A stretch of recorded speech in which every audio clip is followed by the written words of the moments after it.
مریض کی عیادت کرنا یہ مسلمان کا حق ہے۔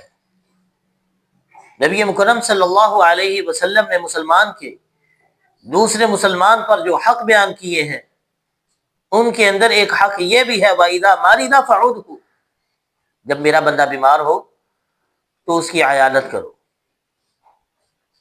نبی کریم صلی اللہ علیہ وسلم نے فرمایا، صحیح مسلم میں حدیث ہے، آپ علیہ الصلوۃ والسلام نے فرمایا قیامت کے دن اللہ عز و جل فرمائے گا یا ابن آدم مریضت فلم تعودنی، جب میں بیمار ہوا تھا تو نے میری عیادت نہیں کی۔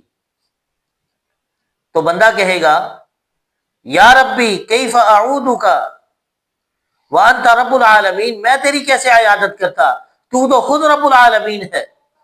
تو اللہ رب العالمین فرمائے گا میرا فلاں بندہ بیمار تھا، تجھے پتہ بھی تھا تو نے اس کی عیادت نہیں کی، اگر تو اس کی عیادت کرتا تو مجھے وہیں پاتا۔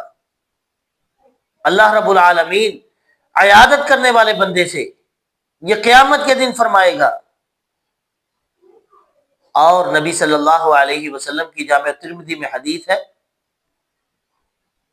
نبی مکرم صلی اللہ علیہ وسلم نے فرمایا جب آدمی بیمار پرسی کرنے، تیمارداری کرنے، عیادت کرنے صبح کے وقت جائے گا، شام تلک 70,000 فرشتے اس آدمی کے لیے، عیادت کرنے والے کے لیے دعا کرتے ہیں، اور جو شام کو جائے گا صبح تک اس کے لیے 70,000 فرشتے اس کے لیے دعا کرتے رہتے ہیں۔ یہ اللہ رب العالمین نے ذمہ داری لگائی ہے کہ میرا فلاں بندہ مریض کی عیادت کے لیے گیا ہے تو اس کے لیے دعا کرتے رہو۔